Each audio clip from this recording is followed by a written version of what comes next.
On continue les bilans de cette saison 2024 de Formule 1. Place à l'avant-dernière équipe de cette saison, Williams. N'oubliez pas de liker, partager, commenter et surtout vous abonner à la chaîne, c'est très important. Et on est parti. Quelle difficile saison pour Williams en 2024. Si on devait résumer la saison de l'équipe britannique, c'est accident et casse. En performance pure, déjà, Williams a été moins performante qu'en 2023. Beaucoup moins de points inscrits, beaucoup moins d'entrées dans les points. Bref, ça a été déjà compliqué au niveau de la performance pure et dure. Et en plus de ça, il y a énormément d'argent qui est parti dans la réparation des voitures. Il y a eu énormément de casses. À chaque fois qu'il y a eu des accidents, c'était quasiment toute la voiture qui était pliée, la plupart du temps. Le calcul a été fait, Williams aurait dépensé 11 millions d'euros cette saison pour réparer les voitures. Ce qui est juste colossal, c'est 2 fois plus que Red Bull qui est la deuxième équipe à avoir dépensé le plus d'argent pour reconstruire leur voiture. C'est absolument énorme. Albon et Colapinto sont dans le top 3 des pilotes qui ont le plus cassé et Sargent est 6ème, c'est pour vous dire. Depuis 2020, c'est une année bonne, une année moins bonne. En 2020, c'était pas bon du tout. 2021, c'était une superbe année pour Williams. 2022 a été beaucoup plus compliqué. Ils étaient revenus la saison dernière en 2023 avec une belle 7ème place au championnat des constructeurs, si je me trompe pas. Et là, cette année, ils sont de retour à la 9ème place. Ils ont marqué des points quand même, des bons points de temps en temps. Mais c'était beaucoup moins régulier de la saison dernière. C'était beaucoup plus compliqué. La preuve, on a vu beaucoup moins Alexander Albon, alors que la saison dernière, on l'avait vu beaucoup plus souvent. Le changement de pilote entre Sargent et Colapinto en cours de saison, ça a aidé d'un certain sens l'équipe, déjà à marquer quelques points de plus, même si ça ne les aura pas aidés plus au championnat des constructeurs, puisque même sans les points de Colapinto, Williams aurait terminé 9ème. Le problème, c'est qu'il a coûté beaucoup plus en casse que Logan Sargent.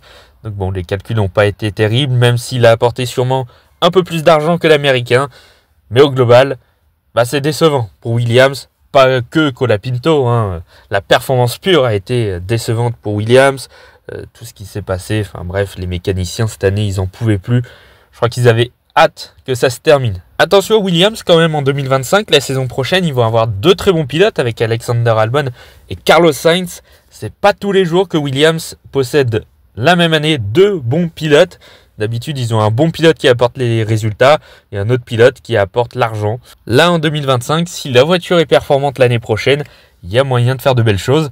Maintenant, là aussi, le problème, c'est qu'ils ont dépensé tellement d'argent dans la réparation des voitures cette saison que le développement de la voiture de 2025 a été impacté. James Wolfe, le team principal de l'équipe, l'a lui-même dit que le développement de la voiture de 2025 a été ralenti par toute la casse qu'il y a eu.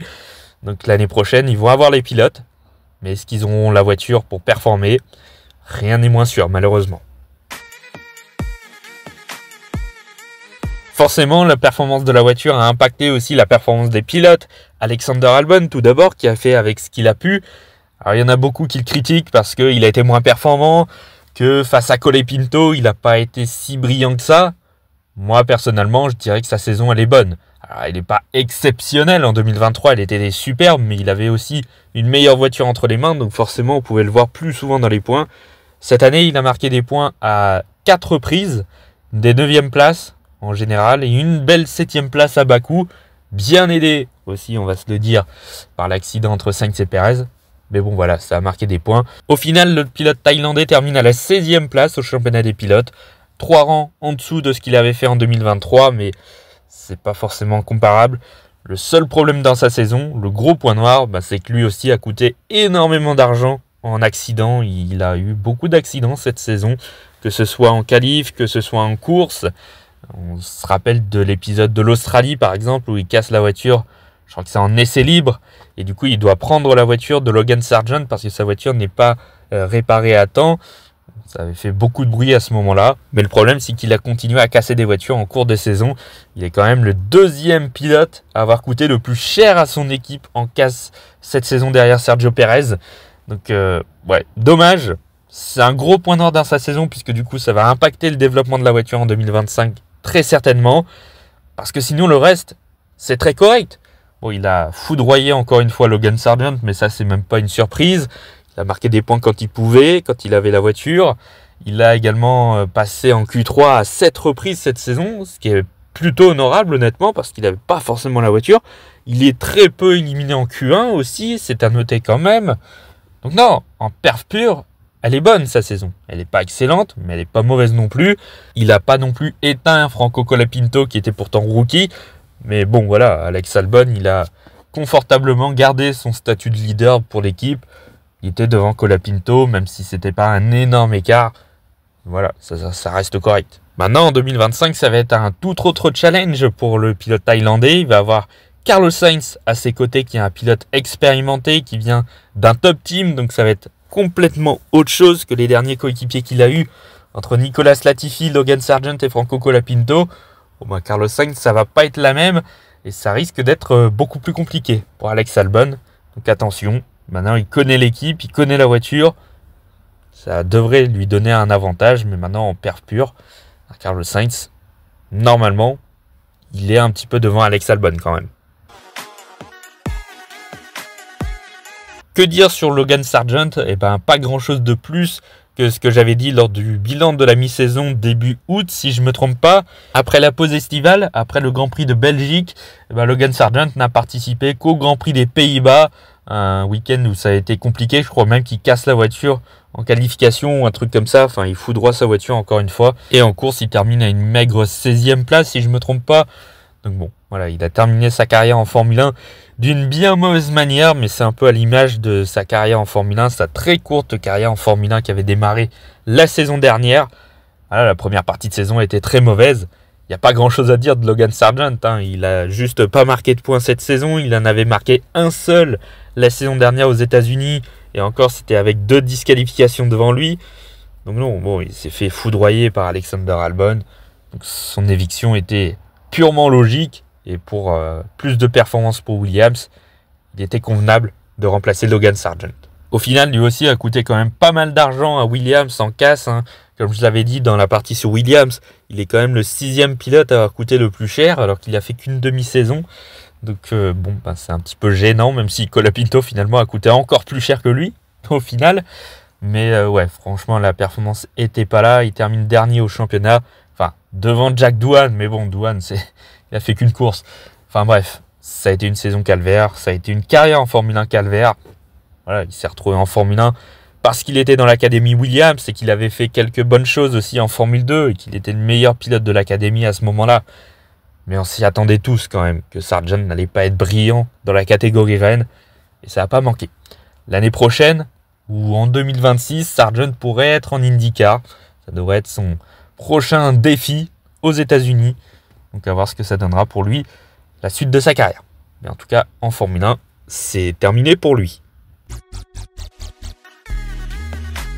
Et pour Franco Colapinto, ça a été 9 Grands Prix disputés cette saison, assez mitigés. Enfin, disons qu'il y a eu du très bon et aussi de l'un peu moins bon. Franchement, les 3-4 premiers week-ends de course, même peut-être 5 premiers week-ends de course, ils sont excellents. Franchement, Colapinto, il nous a impressionnés à ses débuts. Il marque des points à 2 reprises. Il termine à une magnifique 8e place en Azerbaïdjan pour son 2e Grand Prix en carrière. Il récidive au Grand Prix des États-Unis où il termine 10e à nouveau dans un très très bon week-end de sa part. Non, franchement, c'était super. Et même quand il terminait les Grands Prix, il terminait pas au-delà de la 14e place. Donc franchement, c'est pas dégueulasse du tout avec la Williams. Il faisait 10 fois mieux que ce que faisait Logan Sargent avant lui. En performance pure, il a été clairement au-dessus de Logan Sargent. Il n'y a pas photo du tout. Le problème, c'est qu'il a un peu écorné son image avec énormément d'accidents en fin de saison. Le double crash du Brésil, ça a coûté énormément à Williams, ça a fait très très mal. Le crash en qualif le dimanche matin, et puis il explose à nouveau sa voiture dès l'après-midi pour le Grand Prix. Ça a été désastreux. Le week-end suivant, à Las Vegas, il détruit à nouveau sa voiture à Las Vegas, c'est terrible. En course au premier virage au Qatar, alors là c'est pas forcément de sa faute puisque c'est Hülkenberg qui vient taper dans Colapinto, mais ça fait encore de la casse. Il y a eu énormément d'abandons en fin de saison, je crois qu'il y a 3 abandons sur les 4 derniers week-ends de course. Alors il y en a un, je crois que c'est sur un problème mécanique, mais enfin bon, ça a été très compliqué et d'ailleurs c'est ce qui fait sûrement que Colapinto ne sera plus sur la grille en 2025. Alpine et Red Bull étaient intéressés par son profil, par ses débuts impressionnants. Il y a même eu des rumeurs comme quoi Jack Doohan finalement ne ferait pas ses débuts en 2025 et il serait remplacé par Franco Colapinto. On a aussi pensé à RB, à Racing Bulls, qui aurait pu recruter Franco Colapinto pour remplacer Liam Lawson qui partira chez Red Bull. Puis au final, tout a été balayé par tous ces accidents. Finalement, plus personne n'est intéressé par lui. Même Williams a fini par le jeter. Alors, je comprends pas forcément, mais ok. C'est dommage parce qu'il a été très performant au début. Il était franchement très impressionnant. À la fin, il a levé le pied un peu pour casser moins de voitures, pour faire moins d'erreurs. Mais du coup, il a été beaucoup moins performant et on l'a beaucoup moins vu. En perf pure, il était un peu plus derrière. C'est dommage parce qu'il avait fait quand même un gros boulot globalement sur ses remplacements de Logan Sargent. Il a été très correct dans l'ensemble en perf pure. Maintenant, c'est dommage, c'est casse. Ça lui coûte certainement un avenir en Formule 1. Est-ce qu'il y aura une place pour lui en 2026? Même ça, c'est pas sûr maintenant. Alors pourtant, c'était quasiment assuré pour 2026. Williams a énormément poussé pour le placer dans une autre équipe, soit l'an prochain, soit pour 2026. Apparemment, tout s'est arrêté. Malheureusement pour l'Argentin, est-ce qu'il y aura réellement un avenir en Formule 1? Peut-être.